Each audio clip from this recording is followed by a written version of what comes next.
I have checked many tarot readings on the internet, and there is something explosive happening, or just something explosive that may have happened maybe yesterday.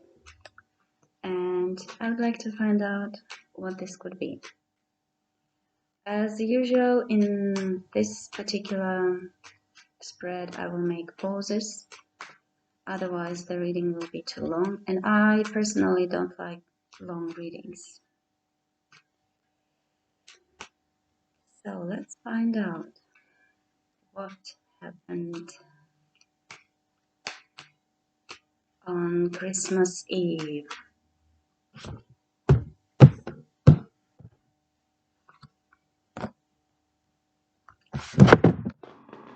That's my phone. Nine of Cups is the topic. And Nine of Cups is enjoyment. Being all about oneself. Because this is a single card, being all about oneself. Then Two of Pentacles is also the topic. Two of Pentacles go together with the Nine of Cups. And if you are interested to find out what this could be, you can also think what Freude und Wechsel can mean. Challenge, Üppigkeit, indulgence. Four of Cups. Positive aspect, the Star. Star is the major arcana. And then we have how other people see another person or the situation. Vollendung. Vollendung, this is Four of Wands, invitation, celebration, coming together. Or the next milestone in life of a person, whatever it may be, in any area of his or her life. And the advice is judgment. This is a different judgment because in the traditional tarot, judgment day shows an angel blowing the horn and people are rising up from the dead. This is a different type of judgment, right?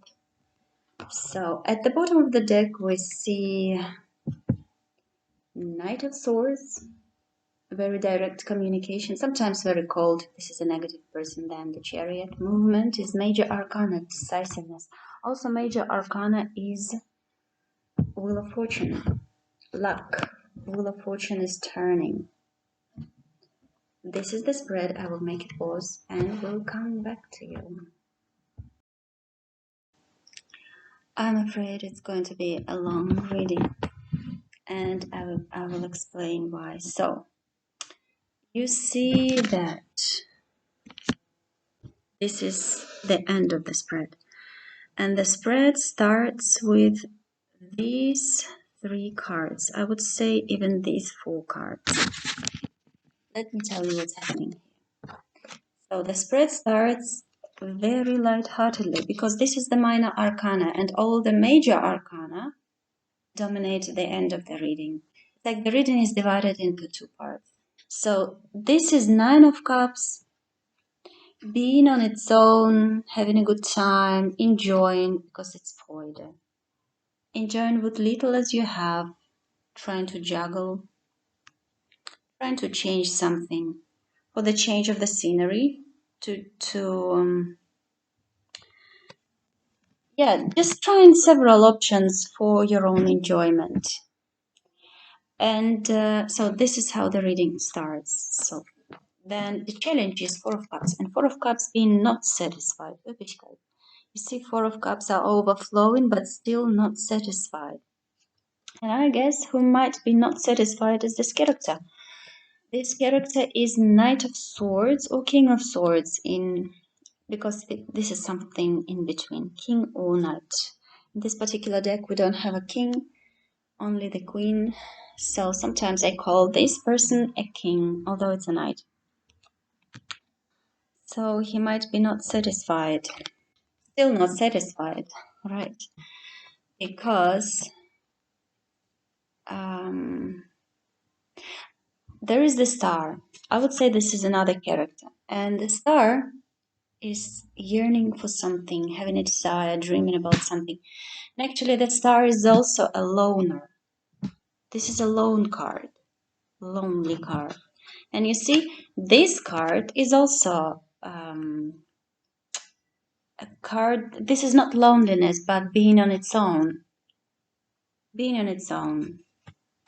Having your own stardom. Something like this. And juggling. Or just, yeah, but kind of in a good mood. And then we see the end of the spread.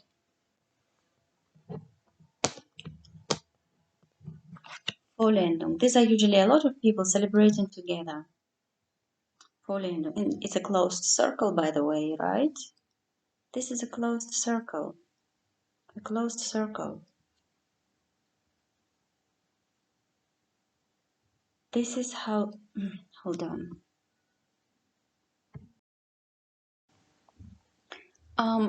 My general question was, what happened on Christmas Eve? And we see that. So this is a closed circle. And there are goats, there are birds, all came together at the hearth or fireplace. They are sitting in a circle. Maybe they're celebrating, maybe they're discussing something. Maybe they're discussing something because there is a judgment. Or judgment. Coming together, reconciliation. Curiosity, asking questions. But I feel it's kind of a little bit more positive than negative, although we have a very direct, very cold nature of this King of Swords. But then, and he came together with the Chariot and the Wheel of Fortune. So there should be a moving forward, there should be a moving forward. But if this is a chariot, for example, he's rushing towards this chariot. Wait, I want to say something to you. Or maybe he's just have an opinion about this chariot. And Wheel of Fortune. Wheel of Fortune is luck. Something should about timing, the time. It's time to move forward, he says. It's time to move forward. And then we have the emperor. So there are at least two main people who are speaking to each other, the emperor and the king of swords. But as you see, they are not really, not that they are on good terms, they have slightly different perspective, because no matter how you hold the cards, they are not looking at each other. That means they have different, maybe they have different intentions. They have different visions, I would say. They have different visions. But still, these are these are important characters because they hold some kind of a power. This one holds knowledge, or as he perceives, knowledge. Knowledge. No emotions, no anything. So maybe logical approach to the situation. But the emperor is actually not a fool. So you cannot really... No matter what intentions they have towards the situation, they still kind of... Anyway, the emperor outweighs the knight of swords because that's the emperor. It's the strongest card of the deck, of the tarot deck among all the people. It's the major arcana. Then we have these two cards, Justice, and this little girl with the bird on her head and the little turtle, as you can see.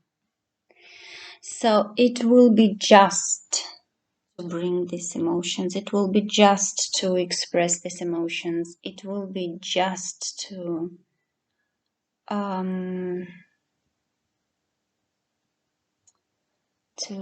apology, because it may be an apology. It will be just.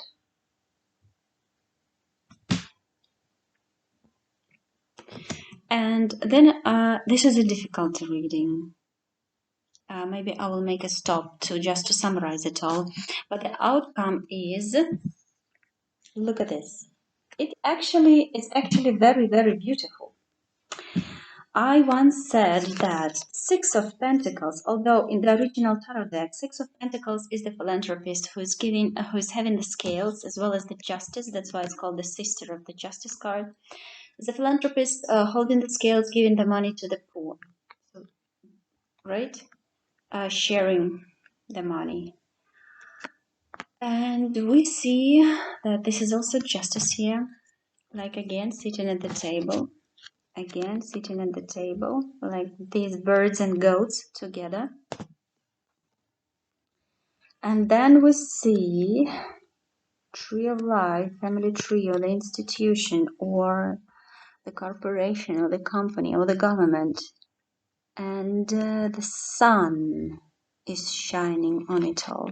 So we see pentacles, pentacles, stability. Spreading evenly the money.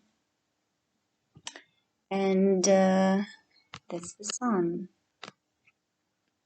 Illumination, happiness. This is also the little sun for me. It's also happiness because in the original tarot deck, you see people coming out of the fortress celebrating in the street, and there are people holding wine or whatever drinks they have in the same kind of manner as these two children. Well, quite positive, right? Quite positive. Still, I will make a pause to summarize the reading. Okay, once again, a very long reading. The spread begins, and remember, tarot is always the perspective of another person. So it's not my perspective as the reader, it's the perspective of a person or people who are involved in the situation. And then it depends on the abilities of the reader, if the reader is able to recognize the situation correctly. So we see that there is a person, let's say this is the star, reaching for the stars, the loner, this woman, maybe, and like she's enjoying her own cups. She has 9 of cups, or maybe she brings joy and happiness, or she's happy on her own. This is how people see actually the star, right? And then only 2 of Pentacles, trying to change something, or trying to change something, trying to juggle, having little. And there is still kind of this a little bit dissatisfaction or disapproval, maybe.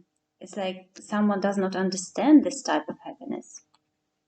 Someone does not understand this type of happiness because this is Üppigkeit, indulgence, not being satisfied. And then we have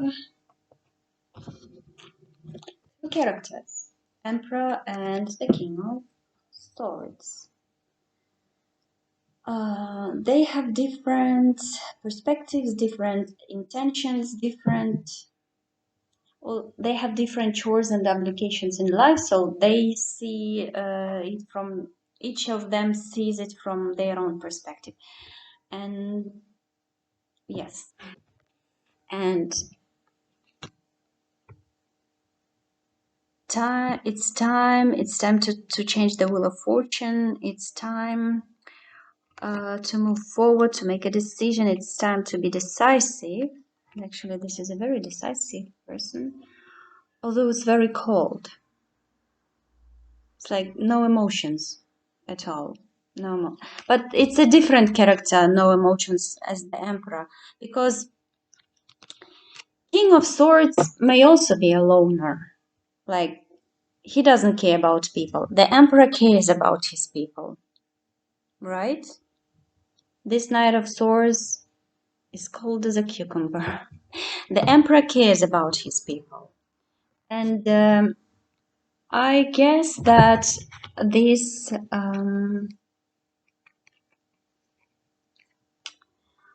this money, because this is the emperor. Actually, the emperor has all the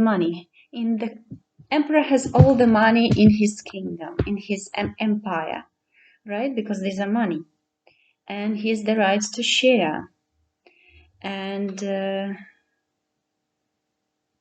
it's like maybe the hold on. It's like the goodness of his soul allows other people to be part of this empire, this Ten of Pentacles, right? And this is a folk or sharing the resources evenly. Okay, yes, maybe. And as I said, well, maybe the good point is, if this character, for example, has slightly different intentions or slightly different idea about the future or how the situation should look like, he still cannot out-trump the emperor, right? And then we have a positive judgment for Lindung happiness celebration. Like maybe happy holidays. Happy holidays. That was the reading, a little bit complicated because Emperor is a very complicated character. Thanks for watching.